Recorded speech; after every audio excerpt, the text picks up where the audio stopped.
Bonjour à tous et bienvenue dans cette partie de la formation JavaScript. Nous allons parler de la fonctionnalité drag and drop. Drag and drop, c'est un thème anglais qui signifie glisser, déposer. Donc, vous allez voir couramment sur des sites internet la possibilité de pouvoir glisser certains éléments pour les ramener dans des zones qui sont prédéfinies. Ça peut être par exemple des fichiers où on va vous demander de glisser vos fichiers, de déposer à tel endroit. Et quand vous le faites systématiquement, cela est pris en compte par le site, ou bien des images, ou bien des éléments, des composants de page, bref. Eh bien, c'est une façon de fluidifier, d'améliorer l'interactivité entre les utilisateurs et les interfaces graphiques. Et donc, nous allons voir comment implémenter cette fonctionnalité en JavaScript.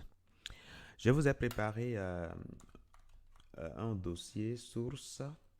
Donc, dans ce dossier-là, vous allez retrouver, par exemple, un fichier et puis un dossier.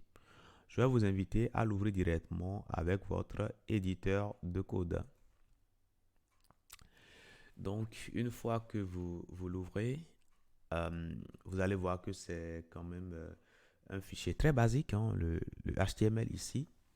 Voilà, c'est un fichier très basique. Et puis, on a installé dedans Bootstrap. Juste la partie CSS, c'est tout. Et puis après, nous avons un style qui est ajouté également. Je vais vous montrer tout à l'heure le fichier. Donc, à l'intérieur ici, vous avez juste un conteneur. Vous avez une ligne. Et sur la ligne, vous avez deux colonnes qui partagent 6 unités, 6 unités. Voilà. La première colonne ici, vous avez tout simplement la liste de produits cosmétiques. Donc, il y en a 10 ici. Très bien.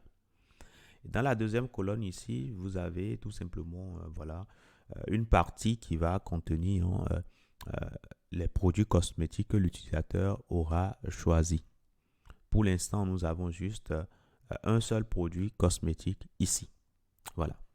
Donc, la partie CSS ici, c'est juste pour styler un peu le contenu, ajouter un peu de couleur, ajouter un peu de fond, un peu de bordure. Bref, c'est des choses que vous savez déjà faire. Je vous apprends strictement rien. Donc, on peut ouvrir ceci avec notre éditeur, avec notre navigateur. Donc, je vais aller sur Go Live ici. Et voici ce que ça nous donne. Voilà. Pour l'instant, voici l'affichage que nous avons. Alors, ce que nous voulons développer comme fonctionnalité, c'est la possibilité que l'on puisse prendre les éléments, les glisser et pouvoir les déposer quelque part ici, dans la partie bag. Maintenant, si on change d'avis, qu'on puisse les reprendre et les ramener à leur case de départ. Voilà ce qu'on a envie de faire.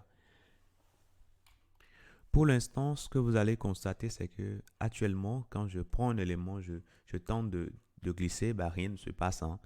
Je clique et je maintiens mon clic, je tire. Vous voyez que rien ne se passe. Voilà, rien ne se passe vraiment. Donc, cela est dû au fait que par défaut, le navigateur interdit le glisser-déposer. Voilà, ce n'est pas autorisé par défaut. Maintenant, vous-même, vous pouvez l'activer en fonction de vos besoins. Nous, dans notre cas ici, on aimerait bien pouvoir glisser ces éléments-là, c'est-à-dire ces items que nous avons là, qui représentent des produits cosmétiques. Donc, je vais venir sur mes éléments en question et je vais ajouter un attribut qui s'appelle draggable. Donc, ça prend deux valeurs possibles, soit true ou bien false. False pour dire on ne veut pas autoriser la possibilité de glisser et false pour dire on veut autoriser le glisser déposer. Donc moi je le mets à true bien entendu. Voilà, et une fois que cela est fait, je reviens ici, j'actualise. Quand je viens sur l'élément, je clique, je maintiens. Et là, vous voyez que je vois l'ombre de mon élément qui bouge dans la page, n'est-ce pas, quand je défile. Ok, je clique et je maintiens mon clic et je tire. Vous voyez que là, je vois que l'élément bouge bien dans la page. Voilà. Donc, voilà comment on peut activer cette fonctionnalité. Par contre, pour cet élément qu'on a ici, je ne l'ai pas activé. Donc, quand je clique, je maintiens et je défile, vous voyez que je ne vois rien d'extraordinaire. Je ne vois pas l'ombre de l'élément, n'est-ce pas? Voilà. Donc, je peux également l'activer ici en mettant tout simplement drag up à true. Et c'est tout. Donc, cela étant fait, je réactualise et quand je clique maintenant, je maintiens, vous voyez que je vois l'ombre de mon élément qui bouge bien dans ma page. Donc, voilà déjà comment on peut activer cette fonctionnalité sur les éléments. Maintenant, une fois qu'on commence par glisser, il faut qu'on soit en mesure également de pouvoir relâcher quelque part pour déposer l'élément à cet endroit-là. C'est bien ce que nous allons commencer par voir tout juste dans la prochaine partie. Je vous dis merci et à tout de suite.